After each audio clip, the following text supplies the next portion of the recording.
Juan Carlos Cruz, James Hamilton y José Andrés Murillo, los denunciantes del caso Caradima, suspendieron el diálogo en conciliación con la Iglesia Católica en el marco de la demanda contra el Arzobispado de Santiago.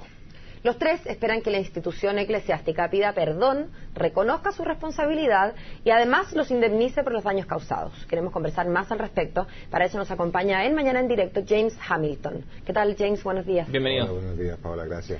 James, en algún sentido nos sorprende que se haya cortado el diálogo de conciliación. Hemos visto que ustedes han estado permanentemente indignados. Estoy pensando en lo que pasó, por ejemplo, con la misa de Caradima y la débil respuesta desde la Iglesia. Primero, Monseñor diciendo que, bueno, yo no lo vi, yo estaba de vacaciones, y luego el castigo, que poca cosa. Se les ha visto bastante en las antípodas con Monseñor Esati desde siempre, y durante esta conciliación también. ¿Qué fue lo que causó entonces que se rompiera un diálogo que siempre ha parecido poco fluido? El diálogo, la verdad es que hemos estado durante todo este proceso, ya llevamos 4 años, no es poco, hemos tenido que pasar una serie de etapas en las cuales si se hubiera llevado la apuesta así tipo mundial, la verdad que teníamos como 50 o 100 a uno en contra. Y eso da testimonio que la verdad, cuando uno es insistente y la defiende, tarde o temprano se impone.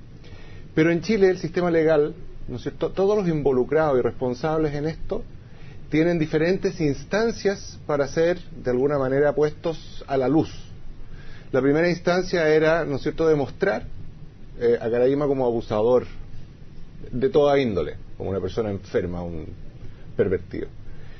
Posteriormente, que probablemente ha sido lo que más daño e impacto no solo ha hecho a nosotros, sino que a muchas personas, cientos de jóvenes, no son algunos, son cientos, y no solo abusados por Caradima, sino que abusados por PEJ, por todos los que se sienten interpretados por este abuso por sacerdote. ¿Qué ocurre? Que estos sacerdotes jamás habrían quedado a la luz, seguirían hoy en día, ¿no es cierto?, vulnerando posiblemente a algunos de los hijos de ustedes o a quien sea, si es que las víctimas no hubieran salido al atajo. ¿Y por qué ocurre esto? Porque hay un sistema, un grupo, ¿no es cierto?, de sus autoridades que, a sabiendas de estos crímenes, que son crímenes que nosotros consideramos de lesa humanidad, fueron encubiertos, fueron tapados, y como ha ocurrido en todo Chile y en todas partes del mundo, algunos se trasladan, etcétera. Y así, ese fenómeno de encubrimiento, esa permisividad, ¿no es cierto?, es la que puso en riesgo, y no solamente puso en riesgo, permitió que otros jóvenes también siguieran siendo sometidos o a abuso sexual, o a abuso psicológico, o a abusos de poder. O a todos juntos. Todos juntos también. Entonces, perdona que insista. Entonces, ¿por qué nosotros poníamos como primer punto, que fue el punto que no pudimos llegar a entendimiento, ni siquiera avanzamos a los otros puntos? Porque acá hay una responsabilidad, ¿no es cierto?, de aquel que es el garante, que ha sido los consecutivos arzobispos de Santiago. Pero hay una diferencia, James, entre ser el garante y pecar de negligencia por omisión, y que es muy distinto a pecar de negligencia a sabiendas, digamos, o sea, dolo, ya cuando habría dolo. Yo sé que esto está pasando y voy a optar por hacerme el leso, para decirlo en castellano.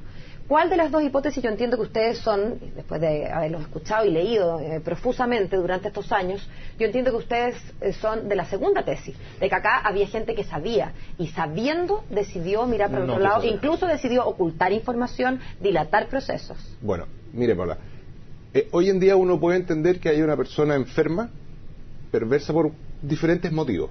Hoy día está definida la pedofilia no solo como una situación criminal, sino que como una enfermedad que casi no tiene cura. Entonces tú, de alguna manera, sabes que ese mal existe en el mundo. Lo que es terrible es cuando este mal, ¿no es cierto?, se sabe y se cuida o se encubre, que es volviendo y siendo insistente en eso.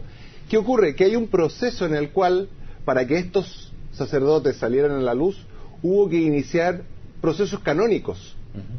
Procesos canónicos que fueron iniciados hace prácticamente 10 años atrás. Procesos canónicos formales, porque no fueron conversaciones de pasillo, no, se utilizaron las mismas normas que la Iglesia pone para denunciar estos hechos, normas que estaban ya lanzadas por el Vaticano como normas para toda la Iglesia Universal, que así tenían que seguirse. Esos fueron los caminos que seguimos. En esos caminos, habiendo un promotor de justicia, que es la persona, entre comillas, idónea, es como el juez, como aquel investigador que dice, sí, aquí hubo delito. Bueno, se cumplieron todas esas etapas. Y el promotor de justicia, en ese momento, Monseñor Escudero, dijo, sí, aquí hay delito, esto tiene que ser, ¿no es cierto?, llevado, ¿no es cierto?, a lo que sea el proceso, etcétera. Y que se hizo, y está en el textual, en la investigación de la ministra González, se archivó. Entonces la tesis finalmente lo que hizo que este diálogo se quebrara es que desde el arzobispado se niegan a reconocer que eso es así. O sea, nosotros no tuvimos nada que ver.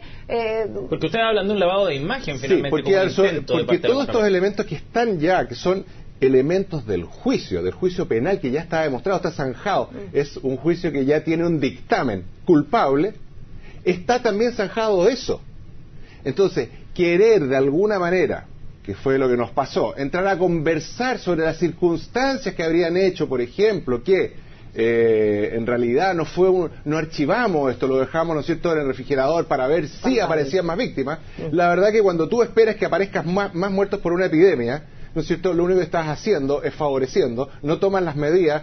¿A quién estás afectando? A los más vulnerables. Por eso hablan de un intento de lavado de imagen de parte de Monseñor Sati. Exactamente. ¿Por qué? Porque nosotros, aquí el tema es bien, hay que ser bien claro. Nosotros somos gente que hemos tenido privilegios en la vida. En Chile habemos privilegiado. Tuvimos capacidad de estudiar, tuvimos un hogar donde teníamos una cama calientita, tuvimos comida y tuvimos, ¿no es cierto?, la posibilidad de desenvolvernos en un ambiente social. Bueno, tuvimos la mala suerte en otros aspectos, cierto. Pero en Chile, el 90% de la gente abusada, por sacerdote, por sus papás, por sus mamás, por el jefe en la oficina o lo que sea, no tiene cómo defenderse. Si nosotros no hacemos este camino completo, desde la parte penal, la parte eclesiástica inicial, penal y civil, ¿por qué la civil? No, aquí ya la codicia. No tiene nada que ver con eso, porque la única manera de demostrar responsabilidades institucionales es la civil. ¿Qué pasa, no es cierto? El Papa dice el 7 de julio, pide perdón, dice que hay que reparar y dice 2% de los sacerdotes, obispos y cardenales de la Iglesia son pedófilos. Yo me imagino una institución como Carabineros que tuviera un 2% pedófilo. ¿Cuándo se escuchaba una cosa así?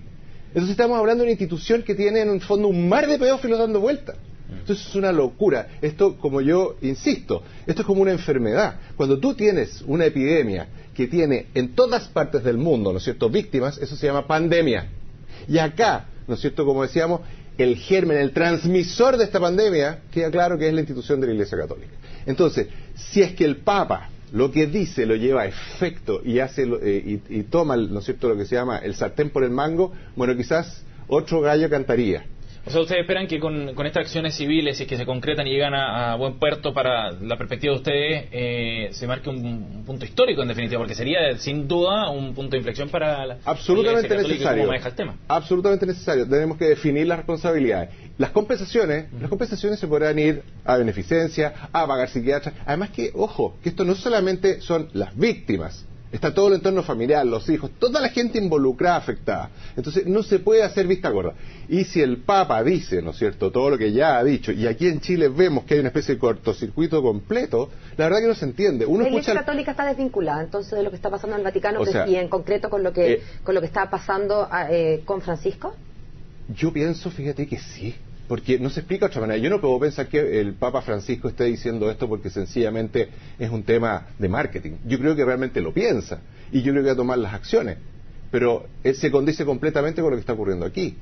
Porque él pide perdón, porque él dice que hay que reparar. Sin embargo, nosotros iniciamos un proceso de entendimiento que está dentro del marco judicial. Fíjate que nosotros no podemos aceptar responsabilidades. ¿Y no es posible aprovechar ese viento fresco, ese viento a favor, en definitiva, que hay en el Vaticano para presionar de algún modo a la Iglesia a nivel local? ¿Podrían llevar ustedes esto a una instancia superior en caso de que no fructifiquen las conversaciones luego? O sea, nos encantaría porque... pero curiosamente para poder llegar a una instancia superior hay que pasar por las instancias de la Iglesia. Y tú escuchas el otro día al nuncio, ¿no es cierto?, hablando de que en realidad basta con un perdón. En la Iglesia se pudiera pedir perdón y se puede encontrar todo en la misa, poco menos. Que hay una parte especial de la misa que es para pedir perdón. Exactamente. Tú escuchas al nuncio y tú dices, ¿de qué estamos hablando? Esto son los Borgia. Es una locura. Entonces es importante tener súper claro y no confundirse. Aquí la manera de no perderse en este camino que nosotros nos ha ayudado permanentemente es ver los actos. Cuando los actos son consecuentes con las palabras, estamos bien. Cuando los actos están totalmente disociados de lo que se dice, quiere decir que es un ambiente esquizoide, disociador, que produce confusión. Jimmy, por último se nos acaba el tiempo, pero volvamos a lo procesal. Una vez que termina este diálogo para conciliar esta acción judicial, ¿qué sigue procesalmente? Viene la etapa probatoria, que en el fondo son decenas los testigos, ¿no es cierto?, que puedan dar fe, repetir prácticamente lo que ya está establecido en el juicio penal. Entonces, tampoco es demasiado difícil. Pero es la instancia, si hay dos versiones, ¿no es cierto?, para eso está la justicia, para definir, ¿no es cierto?, frente a las instancias que van a poder verlo de una manera objetiva, quién tiene la razón. James, gracias por haber venido a CNN Chile. Que tenga un buen día. Muchas gracias a ustedes, igualmente.